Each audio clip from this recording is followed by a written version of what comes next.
This is KGW News at Sunrise.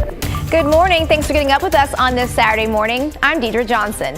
This morning on Sunrise, dealing with the damage. Students react to vandalism left behind after protest at Portland State.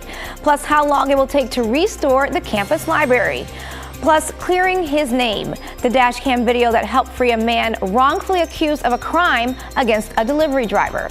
But first, let's check in with meteorologist Rod Hill for a look at our Saturday forecast. Oh, I like that shot. Yeah, hey, Rod, hey.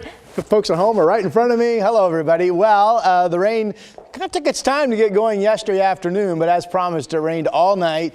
As promised, it's raining when you get up, and it's expected to be raining all day long. Nothing stormy about this, just a good old-fashioned widespread soaking. Notice if you have plans to be traveling this morning, driving to Seattle, driving down south, out through the gorge, you will find the continuous wet weather. Here it is on the radar closer up. Notice it's green over the Cascades. The snow levels held at around 6,000 feet last night, so the passes are just wet. No snow issues there. Here's Cannon Beach. It's going to be raining.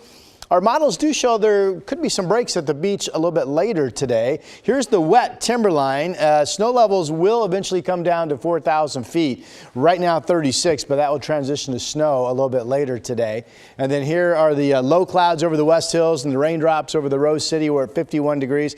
Temperatures will not budge much. 53 at noon, about 52 at 5 p.m. And really, it's about as chilly, about as wet as it can be for this time of the year. That's your update, Deidre. All right, thanks so much, Rod.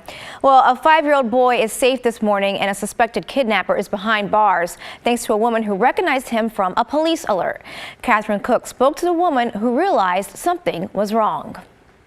I feel like it was by the grace of God that I saw him. Cheyenne Stallsworth was heading to work Friday morning when she saw the little boy, the 5-year-old, missing since Thursday evening. Portland police had put out an alert that night, and Cheyenne saw it.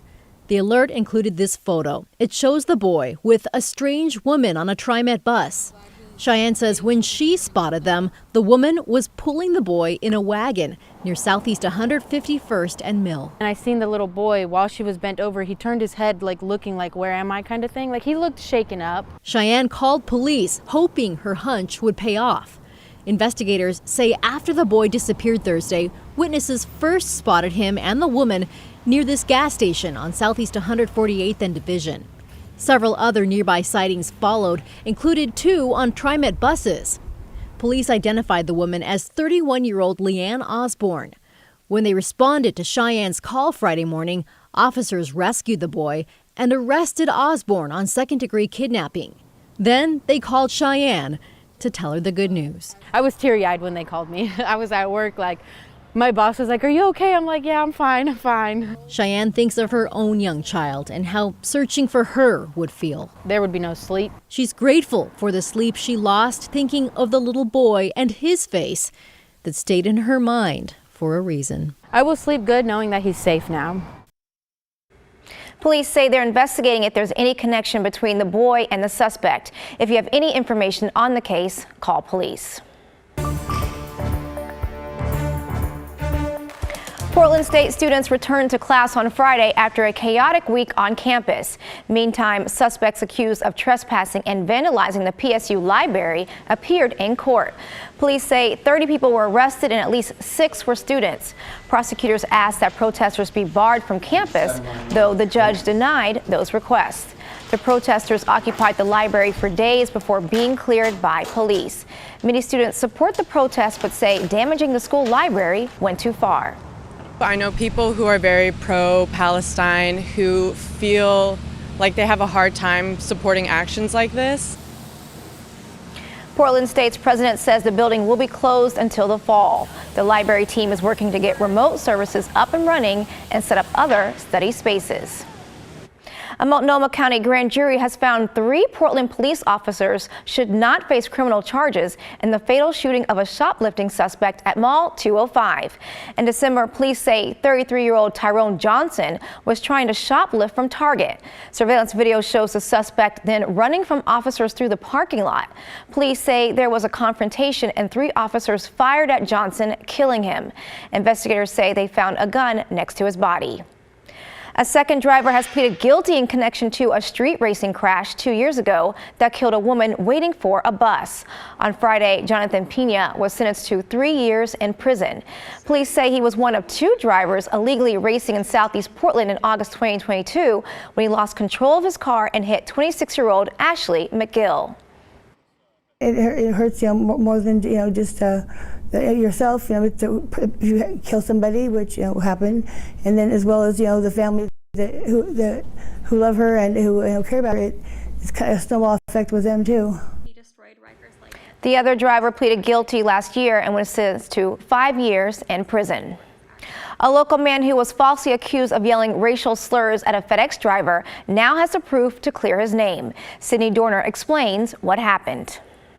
There was a half dozen or more officers behind their vehicles with their weapons leveled at me, and I was scared to death. Rodney Bryant is detailing the day he was arrested back in December 2020. A FedEx driver named Akil Horn had called 911 on him, saying he was threatening him with a pellet gun and shouting racial slurs. And I was hauled off as someone that had threatened to kill somebody. The Washington County Sheriff's Office put out a news release about the arrest, and news outlets across the country picked up the story. But none reported how the charges were dropped just a few months later. Bryant couldn't let go of what he knew as truth, deciding to sue Horn and the company that employed him for defamation. They obtained dash cam video showing that Bryant did curse at Horn while encouraging him to slow down, but never yelled racial slurs. Well, I have delivery, so you're just gonna have to suck it up. The video also shows Horn was actually the one who made threats. If you keep following me, you're gonna get shot. Bryant won the lawsuit and ultimately reached a 6-figure settlement. In a statement, Horn admitted his trauma could have possibly affected his recollection of details, saying he has since reviewed the dash cam video of the incident and acknowledges that the video does not contain evidence of threats, racial slurs, or the presence of a gun. Bryant says 3 years later, he's still dealing with the pain of having his name and face dragged through the mud. And then seeing a death threat against myself online kind of sealed my determination to set the record straight, to speak my. In a statement, the driver also apologized to Bryant, saying he doesn't believe he's a racist.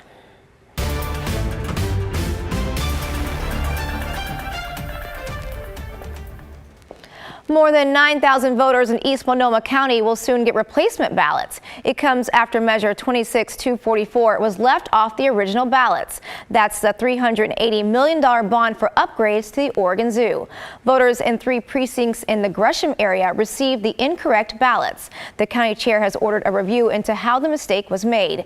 Ballots in the Oregon primary need to be returned or postmarked by Tuesday, May 21st.